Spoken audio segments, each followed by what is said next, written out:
Okay, this is A2Pure Mathematics. We are on chapter 6. We're looking at sequences, and we're just taking a wee look then at arithmetic series, which is 6.4. In an arithmetic series, each term is formed by adding a constant called the common difference to the previous term, e.g. 3 plus 7 plus 11 plus 15 plus 19 is an arithmetic series with a common difference of 4. In general, if the first term is A and the common difference is D, then the sequence or the sum of the sequence n is going to be A plus D. So what does that mean? That's going to be your second term. Where does that come from? It's going to be, we know the gap is 4 every time, and we know the first term is 3. So 3 plus 4 gives us 7, which is this one. We then add another 4. So what are we doing to the A? We're effectively adding on 2D. So that's where this term comes from here. A plus 3D, and you add on one more D each time then to get the subsequent terms. Taking a look then at the first term, how many D's have been added onto this one? 0.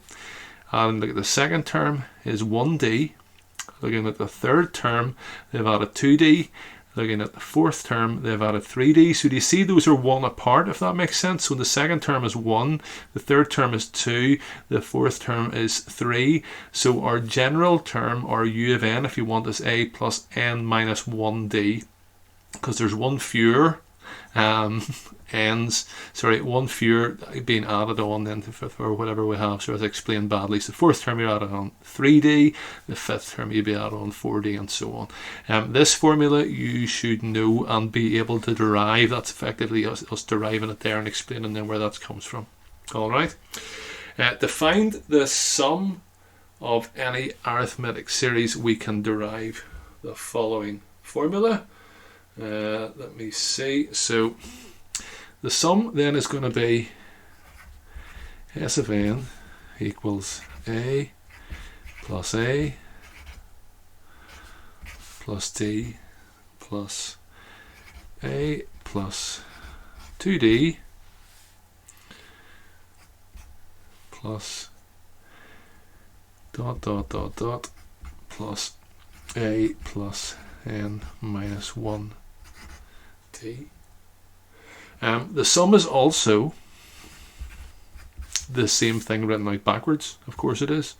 So it's A plus n minus 1D plus A plus, so what would be the previous term to this one?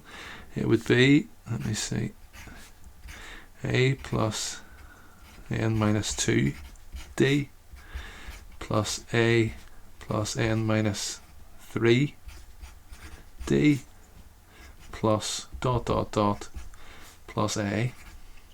So what do we get if we add? So this seems, it's a funny way to derive it, but what we're doing is we're writing out the sum, then we're writing out the same thing again backwards, being aware then that our second last term is going to be A plus n minus 2D. Let's see a D there. Rather than that. If we then add these two things together, we get twice the sum. And something interesting happens. We get A plus n minus 1D. So hopefully you can see we have 2A plus n minus 1D. I'm not going to quite do all this here, but if you are adding now this term and this term, you get your 2A, and then n minus 2D plus a D just gives you n minus 1D. So it's exactly the same thing for every term. 2A plus n minus 1D. This one plus this one with n minus 3 here, and with a 2D, with a 2A to give us our 2A obviously. So 2A plus n minus 1D. And my final term, 2A plus n minus 1D. And so we have that. How many of them are there? There are n terms, so there are going to be then n of those. So how can we tidy that up? We have 2 S of n equals n 2A plus n minus 1D.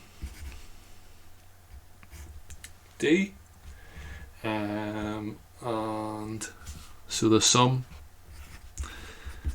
of the first n terms then is n over 2 upon 2A plus n minus 1D.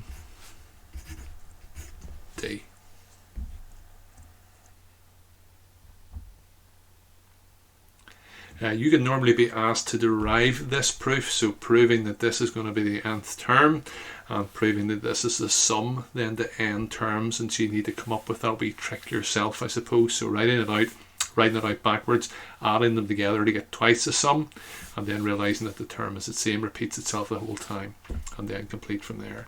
The other thing worth a wee mention is sometimes you include the letter L, and that's your last term. So in that case is your A plus n minus 1d. It can sometimes make your life a wee bit easier if you're looking for that term. So find the sum of the series 10 plus 7 plus 4 plus all the way up then to minus 50. So we first of all need to work out how many terms there are. Obviously you're going down in threes, and we could just sit and work it out how many there are at minus 50, but we can use our nth term for that. So what information do we know? We know our first term is 10, and we know our common difference then is minus 3. So we can actually use our nth term kind of backwards to work this out. U of n equals a plus n minus 1d. So what does this actually do? It gives us whatever term we're looking for. Say we were looking for the 15th term, we would sub in 10 in here. We would sub in 15 for the nth term, and we would sub in minus 3, and that would generate for us in the 15th term. We know the last term is minus 50, so if we stick minus 50 in here, it's actually then going to give us the n, so that will tell us the term number that we're actually looking for. So we're going to go then minus 50 equals 10 plus n minus 1 upon minus 3.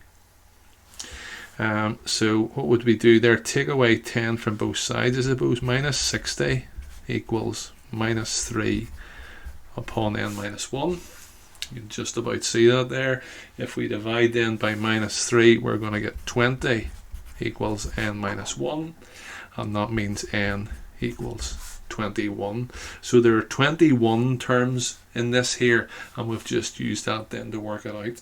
How does that help us? Because we're about to use this formula here to find the sum of those, and we need to work out how many terms there are, so we're going to put the 21 in here.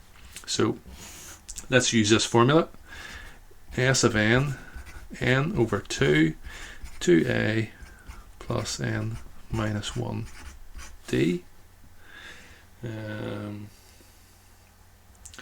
So we are then going to go 21 over 2 upon 20 plus n minus 1, so that's 20 upon minus 3.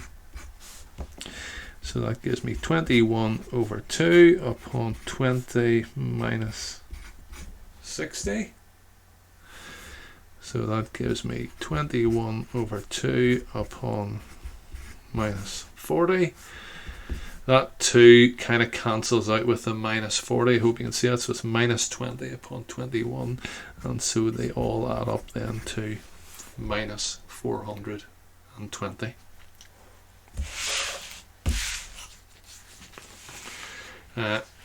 Example 2 then, in an arithmetic series the sum of the first 10 terms is 520 and the 7th term is double the 3rd term. Find the first term and the common difference. Goodness. So the sum of the first 10 terms, so we would write that as 10 is 520. And we could use our sum formula then, so that would be 10 over 2, because we know S of n is n over 2, so 10 over 2, 2a plus n minus 1, 9d, so 10 minus 1 is 9d, and we know that that equals 520. So how can we tidy that up? This is a 5, so 5 times my 2 then is going to give me a 10a. 5 times that, 45d equals 520, and we need to find the first term and the common difference. I don't know if you can see where we're going here, but that's going to be first of our kind of simultaneous equations, and we'll try and work out another one then from the other information that we've been given. The 7th term is double the 3rd term, so our formula for our nth term is u of n is a plus n minus 1d. So we know u of 7 is going to be a plus 6d, and we know u of 3 is going to be a plus 3 minus 1 2d, and it says the 7th term is double the 3rd term. So if I double this, I will get this. So that means a plus 6d equals 2 upon a plus 2d. So let's try and tidy that up. A plus 6d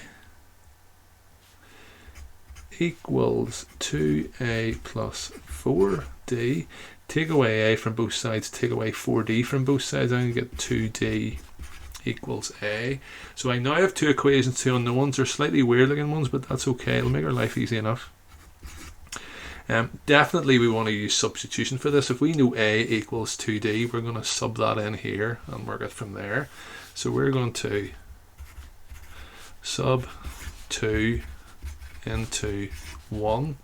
A equals 2d, so I'm going to use my a then for a 2d plus 45d equals 520. 20d plus 45d is 520. That means 65d is 520. That means d is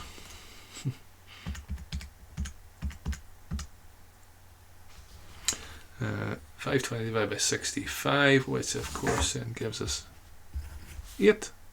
And we know that 2d is a. So that means a equals 8 times 2.